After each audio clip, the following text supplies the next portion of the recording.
Welcome to Royalwood Church, and thank you for joining us online. If this ministry has impacted your life in any way, please share your testimony by sending us an email at media@royalwood.cc. We would love to hear about your experience. Or if you would like to give to the church financially, you can do so online at royalwood.cc by simply clicking on the Giving tab. Also, if you would like to be notified when we upload new sermons, subscribe to our YouTube channel or our podcast. Once again, thank you for joining us online. Please open up your heart to receive a word from God today. Genesis 35 and verse number 16, if you want to stand again. That's what we do. We do our calisthenics when we come in.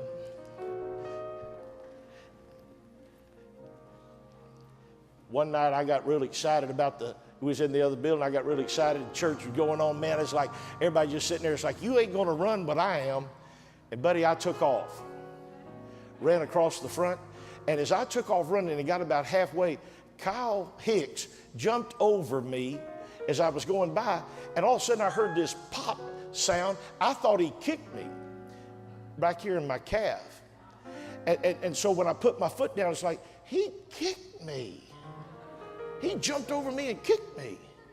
And so I made my way into the prayer room and I sat down and I thought, well, man, he kicked me right here in the calf, this calf muscle. And I was going to pull my sock down to look at it, and my leg was swelling up so much I couldn't hardly pull my sock down. And I had popped that calf muscle. And that was quite a thing. It taught me this. You can get hurt running. And you can get doubly hurt running in church.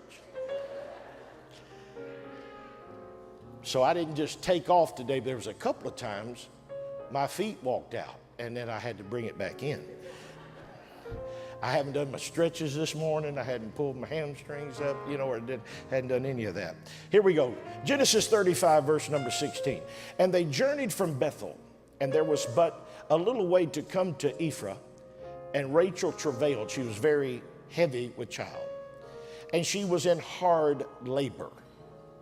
And it came to pass when she was in hard labor that the midwife said unto her, Fear not, thou shalt have this son also. And it came to pass as her soul was departing. Now pay attention to this. For she died, that's in parentheses, that she called his name Benoni, but his father called him Benjamin. Everybody say Benoni. And then everybody say Benjamin. Just for a little bit today, I'm going to talk to you about this subject, Transfigured Sons. Transfigured Sons. Everybody say thank you, Jesus, for your word. You may be seated. I'm going to get right into this. I'm going to make no attempt at any kind of humor or anything like that to try to keep your attention. I just ask you to focus on me as hard as it is to look up here at me.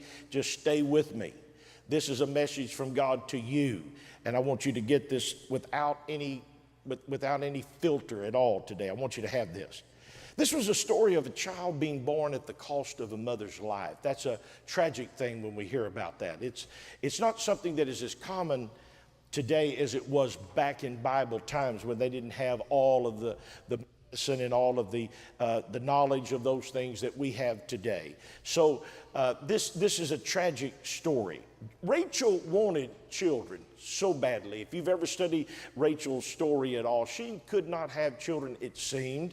And Leah, her sister, was having children, and she wanted children. She even went to her husband and said, give me children or I'm going to die. She was so desirous of children.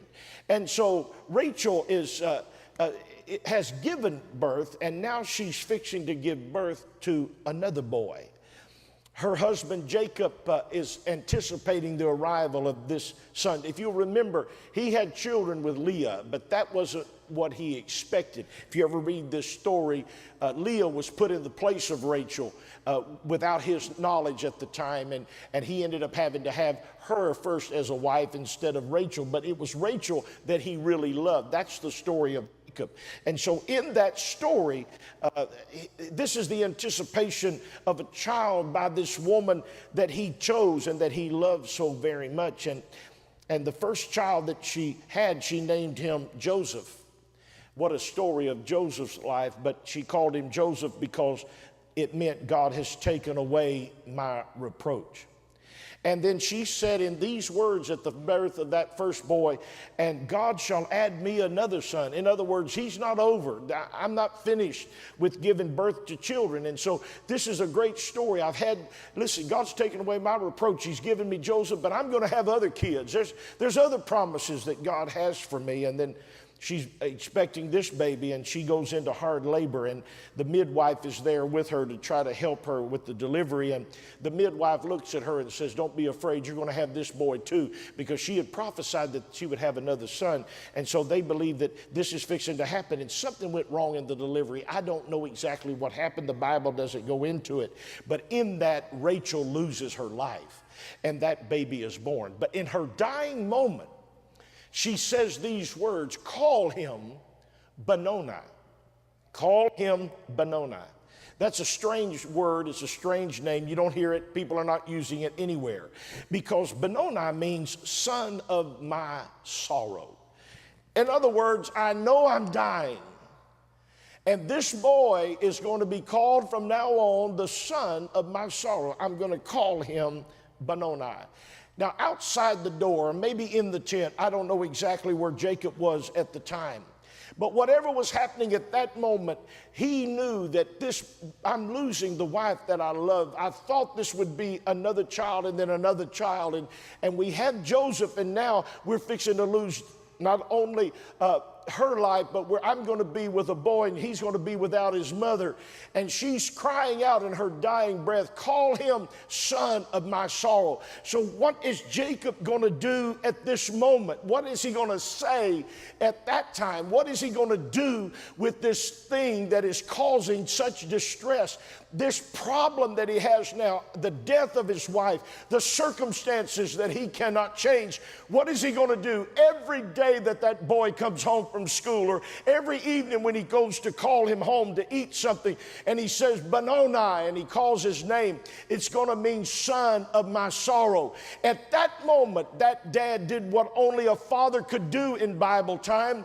He did away with her request to call him son of my sorrow, and he transfigured him to call him something different. He said, I'm going to tell you what we're going to call him from now on. I'm going to call him Benjamin. That's the name that I'm going to attach to this boy. I'm not going to call him son of my sorrow, but I'm going to name him Benjamin, which means the joy. I'm going to turn this from son of my sorrow unto the place of joy. Jacob looked down the road, 20 years maybe from that day, he would be calling that boy's name, and it would be son of my sorrow. But instead of doing that, he's going to call him something that's going to bring joy. I'm going to call him Benjamin, which means the son of my right hand. I'm going to ask you this. When you have circumstances you can't change, and you have difficulties and disappointments in your life that you cannot alter, it's up to you to call it what you're going to call it from now on. Are you going to call it son of my sorrow? Or are you going to call it son of my right hand? Is it going to be the end of you, or is it going to be the beginning for you? Woo! What a change it was. He could not bring Rachel back. Yesterday, I had to preach the funeral of a boy that grew up in our church. He was hit by a train. You probably heard about the two boys over in Sugar Land that was on the railroad track, and they were both hit. One of those that died was a boy from our church. To preach that service was an incredibly difficult thing. I really don't know what you say in those situations. You can't say, it just seems so flimsy to say we're praying for you. It's a situation you can't alter. I'm looking at people here today. You didn't sign up for what you've got in your life. Nobody scripted it for you with your signature at the bottom that, yes, I will agree to that. You've gotten more than you bargained for. You've got circumstances that you can't change, you can't alter them, and you did not ask for them. But when those situations like Rachel, Jacob looked at a dead wife that he's going to have a service while little baby's crying in the arms of a nursemaid over here that's taking care of that baby. I lost my wife and I got a child out of this, and what am I going to do? She wants him to be called son of sorrow, but I can't deal with that. I can't live it like that every day. I can't bring her back, but what I can do is point toward the future and say he's not going to be Benoni, he's going to be Benjamin, the son of my right hand. I'm going to transfigure this. I'm going to transform this into something else. I'm going to ask you today, why don't you take that problem that you can't change? Why don't you take that situation that you can't alter and quit calling it your downfall and start calling it your great place of having revival and victory in your life?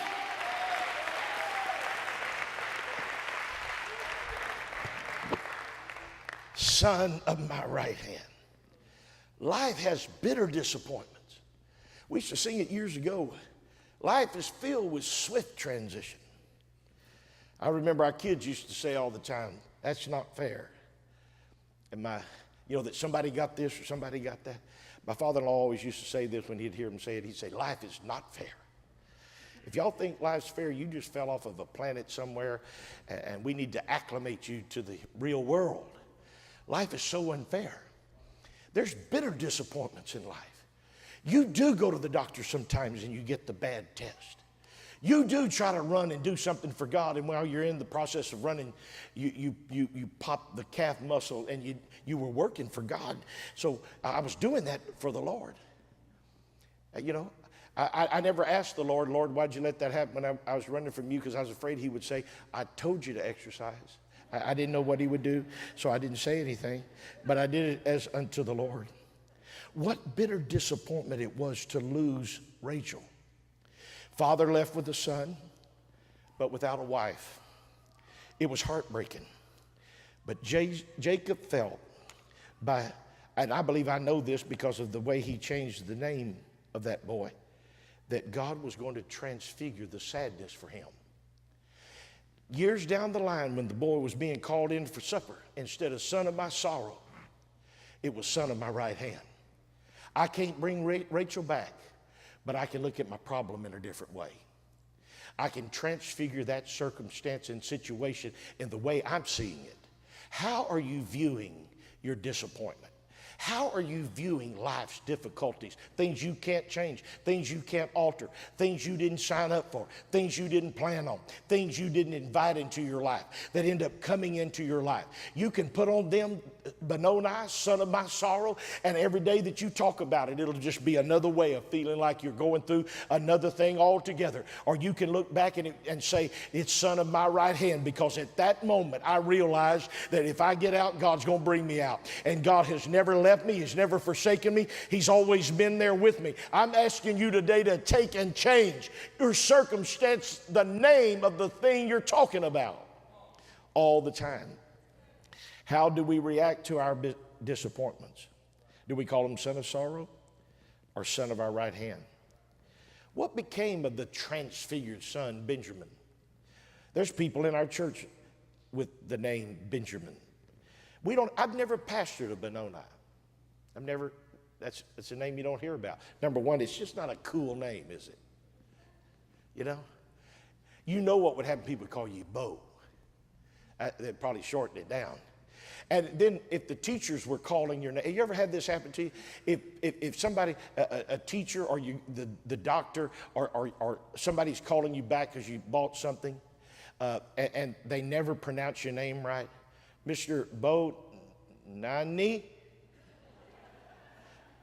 Because I got a call the other day from a solicitor and they said, Mr. Mackey, please. I said, there's nobody here by that name. Y'all ever do that? And sometimes it's Massey. Because people don't realize that M-A-C is not M-A-S-S. That's Massey. They don't realize that M-A-C is like a computer. It's a Mac. How hard is that? But that's what he would probably have dealt with if that would have stuck with him. But what happens to the transfigured son? Jacob, now I want you to go, we're going to jump ahead. I want to show you what happens in his life. Jacob sends his son to Egypt because he's hungry. They're in famine. Now, I got to tell you this. Boy, I really hate to not tell you all this story. But Joseph is in Egypt. And that's another story. I'll have to tell you that later on. But Joseph is in Egypt because his brothers sold him into slavery. And so the father is sending his boys to get some food because they're in famine, and they heard there was corn in Egypt. And the reason there was corn in Egypt is because their brother, his son, had made sure there was plenty of corn in Egypt. Now they get there, and I can't tell you all the stuff because it's an incredible message. Remind me one of these services when I'm preaching along. Just hold your hand up and say, don't forget to preach about that. And then I'll try to work that in somewhere. You know, I'll be preaching about hell, and I'll just segue into Joseph in Egypt. Just try to do that like that. Just remind me of that because it's just too good to pass up. But then here's what happens. Joseph is there. He sees his brothers. They don't know who he is. He's speaking through an interpreter to them. He knows Egyptian, you know, and so he's speaking to them in the foreign language. And then they don't know what to do, and they don't recognize him, but he recognizes them, and he's talking to them through an interpreter. And he's asking about, you know, where's your father at, and do you have any more? Do you have any more in your family? You know, he's going to help them, but he's going to pull this thing, he's going to drag this thing out. And they have to make a couple of trips to Egypt. You'll just have to remind me. Please don't let me forget to tell this story because it's just too good.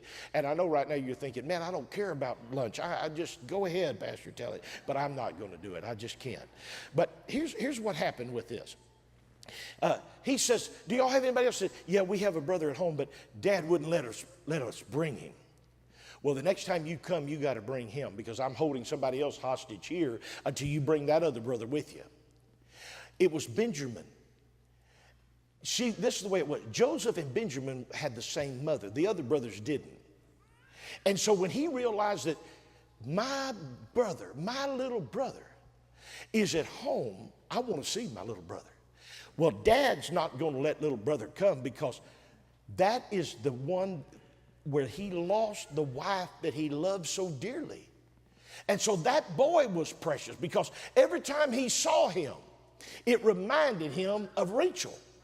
Every time he looked at that boy and called the name Benjamin, he remembered the day he transfigured him from being son of my sorrow to son of my right hand. And he was very, very special to him. And so Jacob wanted to protect Benjamin. And every day that Benjamin lived, he was growing up from son of my sorrow to son of my right hand. And then Joseph insists that Benjamin comes. Now, they don't know it's Joseph. They don't know it's their brother. But he starts insisting that he comes. I want to turn in my Bible. I got to read this to you because you won't believe it if I don't read it. I just have to read it to you. Genesis, the 43rd chapter, verse number 29. Genesis 43 and verse number 29. I want you to listen to how this says. And he lifted, talking about Joseph, he lifted up his voice and he saw his brother Benjamin, his mother's son. And he says, is this your younger brother? This is all through translation, of whom you spoke to me? And they said, yes. God is gracious unto thee, my son. This is what he's saying. And Joseph made haste, for his bowels yearned for his brother, and he sought where he could weep. When he saw the brother that was the brother of his mother who had died giving birth to him, he was so moved he had to get out and go somewhere and cry. And the Bible said he washed his face and he gained his composure. He was so moved by seeing that boy, he could not contain himself. And then in Genesis 45, verse number 14, and when he saw his brother Benjamin and he revealed himself to his brothers, he fell on his brother's Benjamin neck and he wept, and Benjamin wept on his neck. Let me just tell you right now, when he looked at him, he knew he was no longer son of my sorrow. This was son of my right hand. And when he saw him, there was such a love that he had for that boy Benjamin that he fell on him and wept, and Benjamin fell on him and wept. And it was something so marvelous. But I want to show you something something that happens when you transfigure your situation from son of my sorrow to son of my right hand. There's something good that comes out of it. Not the bad thing you can't change, not the circumstance you can't alter. But look at what happened in Genesis 45 in verse number 21. And the children of Israel did so. This is Jacob's boys. This is Joseph's brothers. Did so, and Joseph gave them wagons according to the commandment of Pharaoh and gave them provision for the way. He's sending them out. He's telling them, y'all don't have to be hungry anymore. We're turning this thing around. Y'all don't have to be hungry. Everything's going to be all right. I've made provision for you. Verse number 22, to all of them he gave each man a change of raiment. But to Benjamin, listen to this, he gave 300 pieces of silver and 5 changes of raiment. Something better happened to the transfigured son than happened to anybody else. He got more than everybody. I am declaring to you in the Spirit of the living God today, if you would quit mully-grubbing about your circumstance that you can't alter and you can't change, and transfigure that from son of my sorrow and make it your right hand, you'll get more. You'll get more. Stand with me. Woo. Man, I just have doodads running all up and down my back. Life's tragedies, if you call it differently, if you see it differently, life's tragedies will become life's triumphs. What you thought was the down note becomes the high note. What you thought was your lowest, you're going to look back and see it as the pinnacle of your life. Because when you get down in that moment, he's walking right beside you and he's wondering, what are you going to call this? What's that going to be to you? You were turned down for the promotion. Your home was damaged. You had this circumstance. You had a husband leave you, or a wife left you, or you didn't get the funding for college, or something happened to you. And you can sit there and say, I've been a child of God all these years. And you can have it as son of my sorrow and just woe is me and all these things are bad. And look, y'all, we all have circumstances we can't change.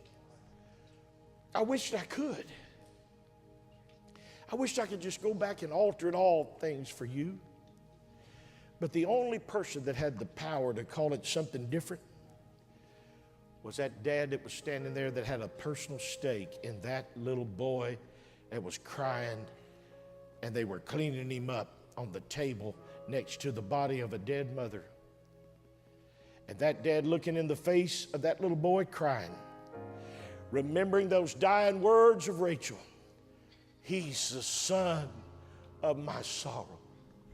And dad watching them as they began to wipe him down, and he's crying as his lungs are released of all of that he's ingested. And he looks down and said, I'm not going to see him that way. I've just lost the most precious thing in my life that I worked many years for, and he worked for Rachel. That's another message, but he worked for many years for Rachel. And he could have sat there and said, I did all of that, and she's lost. But he turned his attention to the little bassinet beside the bed, and he just said to them, no, he's going to be Benjamin, son of my right hand. He's going to be right here. Every day that I go, I'm going to turn around and realize he's right here on my right side. And the day came that Joseph could bestow things on all the brothers. But he said, Benjamin, it's not going to be the same for you. I don't think it would have been the same if he had always been known as Benoni. I don't think it would have been the same if he had always been known as son of sorrow. But because he had been transfigured to son of my right hand, it was at that moment he said, I'm giving you shekels of silver, and I'm giving you more raiment than everybody else. Some of you don't realize that sometimes in your greatest loss, God's going to replace it with your greatest benefit and blessing. He's going to do something bigger for you than you've ever thought he could ever do.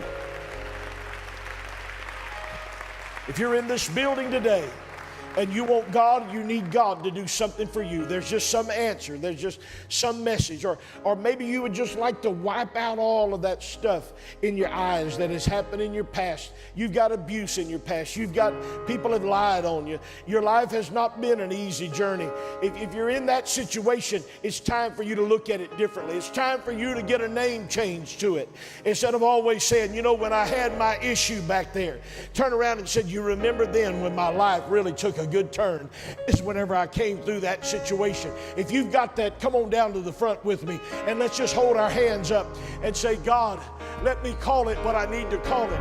Let me see it the way I need to see it. Let me be able to transfigure it. Let me be able to alter and transform it. Not my circumstances, but the way I call it. What are you going to call it when you leave here today? Hey, thank you for joining us this week for the services online. I hope that this service and the message truly blessed and encouraged you. Remember that all the messages are uploaded to our YouTube channel, Facebook page, and iTunes podcast. This broadcast has added spiritual value to your life. You can give toward the continuation of the videos and the broadcast by going to www.royalwood.cc and hit the giving tab. Thank you so much for being a part of our ministry today, and we'll see you next week.